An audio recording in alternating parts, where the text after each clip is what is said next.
So welcome, Jeanette, for this, and thank you for being here and to join us with this space. Yeah, thank you. Mm-hmm. Thank you as well for all the work that you do in the community and then for sharing this space with me. No, mil gracias, So we appreciate your work. No, con mucho gusto. Why don't you tell us a little bit about your organization? What is it that you do? I mean, so how do you reach the communities? What is the approach that you have, for them to give this trust, for them to go to your place? Yeah, well, so the Organization for Latino Health Advocacy was founded really because there was a need for an organization to represent the Latino community in front of policymakers, be it at the state or the federal level.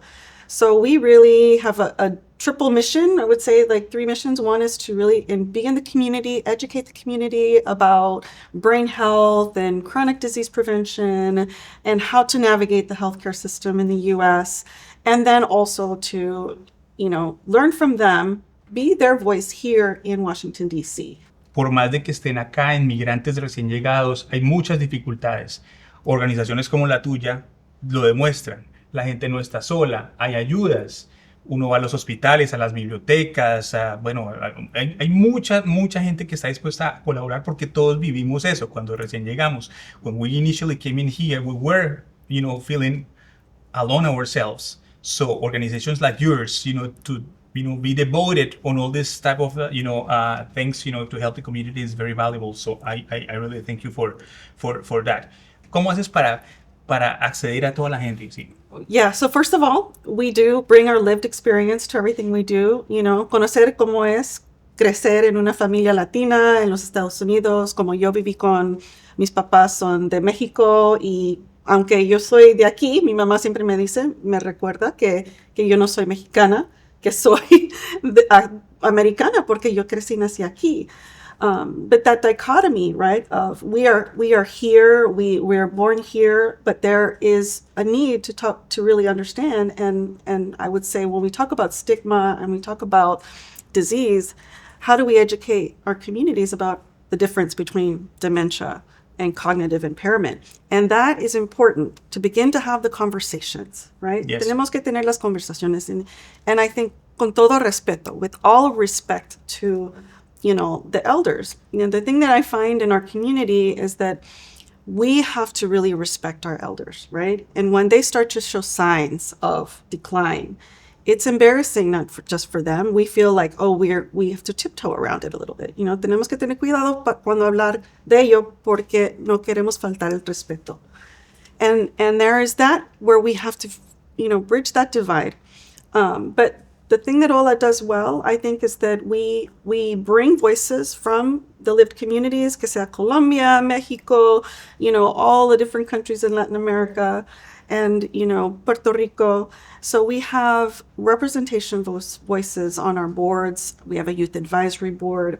And what we're finding is trying to create resources that are informed by members of our community, right? For people that look like us, that understand that lived experience, so that we can start to create the narrative around cognitive impairment, right? For example, I'm, forgetting some things, right? But if the caregiver actually is telling us, well, he's forgetting, names, objects, and all of those things, eso es lo que tenemos que mirar. Por ejemplo, algo que potencia mucho la memoria es ejercitar el cerebro, usar el cerebro, pero no, usar el cerebro no es que piense, lo que uno dice, ¿cierto? Usar el cerebro es try to learn something new, for example, Yeah. I mean, so if you're aging older, there's nothing wrong about learning a new language, for example. You're exercising certain areas of the brain that you need to focus on, right?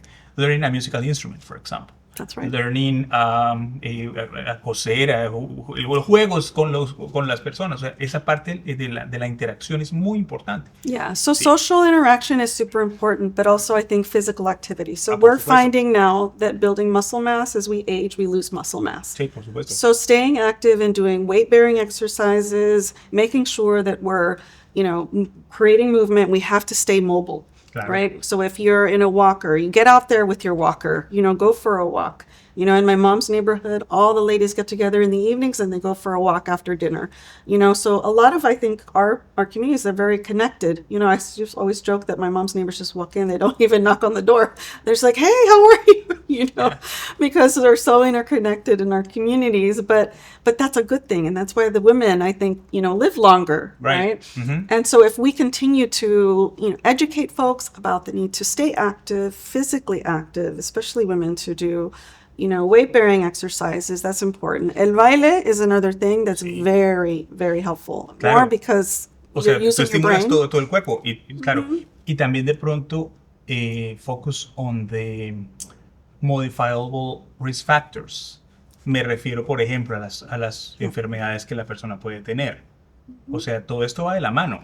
Una persona diabética tiene más prevalencia de poder tener demencia por el solo hecho de tener diabetes. Hay estudios que ligan being hyperglycemic with You're at greater impairment. risk. Yeah, if you have diabetes, you're at greater Conditions, risk. hypertension, dislipidemia, síndrome metabólico, enfermedad renal. Todo eso te pone a ti en riesgo de tener daño cerebral. And that's why I think it's a public health issue, right? Brain health is very now linked to public health because we're looking at that as another factor that we have to prevent that decline.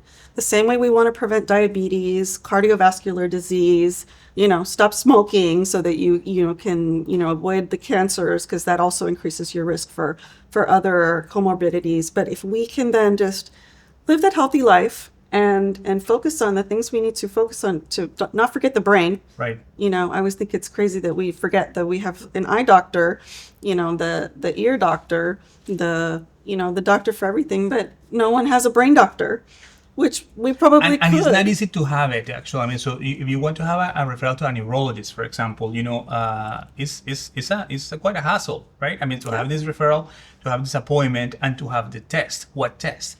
There's a lot of things that actually are not getting diagnosed with imaging studies. A conventional CT, a conventional MRI, the majority of the time are not getting these things. Nowadays, they're more advanced, you know, testing, los PETs, la emisión de positrones, estudios especiales en líquido cefalorraquídeo, pero no todo el mundo tiene acceso a todo eso. Es que mucha gente ni siquiera tiene salud, o sea, seguro de salud. Right. ¿cierto? Well, we have a high uninsured rate in our community, but so where do we start? Right? So can the community clinics be that entry point where they get that initial screening? Is that something that we can tell the community, okay, well, I think that we have to take, you know, la abuela to go see the doctor. Right. You know, okay, well, where do we start? Because a lot of times we think, okay, well, we don't know if we're giving her the right care as well. Right? So let's start what are the first steps that we need to get detection, right? To get that diagnosis if it's there. You know, so as you start with, you know, the journey of diagnosis, right? You want to be able to notice the signs first of all, right? So we want to start and let communities know, okay, these are the signs we look for.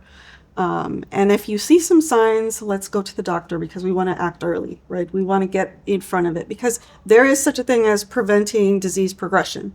Podemos adelantarnos para poder prevenir que se empeore la situación. You know, so we can get ahead of it a little bit to make sure that we're going to, you know, improve the situation or slow the decline. And so that's what we want to get out into the community. Getting diagnosis is very difficult, as you just mentioned, how hard it is to get a neurologist, how hard it is to get the specialist. And that is a journey we call the patient journey, right? Where the patient has to navigate the health insurance, the, you know, healthcare ecosystem. But we should have these conversations at 40, at 50. You know, I had them early because my parents were older. So I had gone through that. I saw my parents take care of my grandmother at home.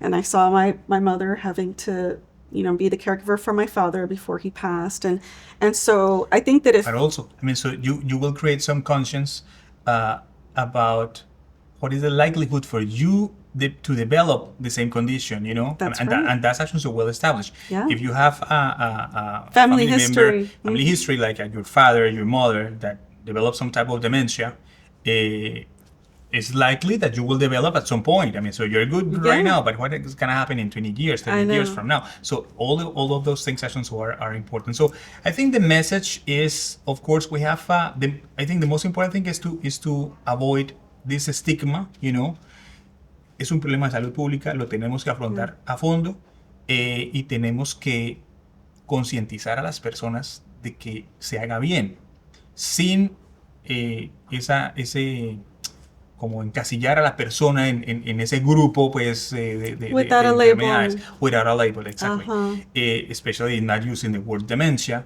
que es demasiado fuerte, nuevamente indico, ¿cierto? Entonces eso es importante. Early detection,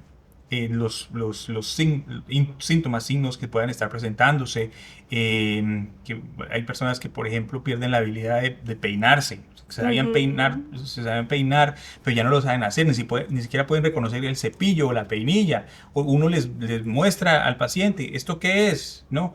Y ellos no son capaces de reconocerlo, ni nada, miran ahí como tal, o de pronto hablan algo relacionado, ¿cierto? O sea, esas son cosas como que a uno le tienen que generar un poquito de sospecha, algo está pasando ahí y tenemos que buscar ayuda. Yeah, Entonces, and if we talk more about those things of like when people start, they say when your hygiene declines, right? When you're not able to then do the things to just self-care yourself, to function, those are the things that, you know, are the red flags, right? When you find that they're not brushing their teeth or they're not, you know, combing their hair, they don't recognize the comb, as you were saying, or the brush when, you know, it's presented. And, you know, those are, I think, already like, you know, more severe cases of cognitive decline. Pues Janet, creo que hemos tenido una conversación bastante fructífera, productiva. Como médico, que sé lo difícil que es practicar con con esos problemas, te agradezco mucho por esta entrevista y por la iniciativa que tienes de promover salud, sobre todo en nuestra comunidad. Es un apostolado, ¿no? Lo que tú estás haciendo, estás abocando de verdad por nuestra población, nuestra comunidad, y estoy segurísimo que hay muchas organizaciones como las que tú promueves en el país. Lo que pasa es que la gente no lo sabe. So the message basically is you are not alone. We have all these organizations that are willing and happy to help with this early detection of cognitive decline. ¿Algo más que quieras añadir para cerrar? No, nomás gracias a ti por el trabajo que haces tú también. So, Dr. Puig, it's always a pleasure to speak with you, and we really appreciate all that you're doing in our community, you know, especially here in Northern Virginia, which we call home. So, thank you so much for all of your expertise and your kindness. And to all of you, thank you for joining us to this important topic. I hope you enjoyed and you have some valuable information from this session. And until the next time, thank you very much.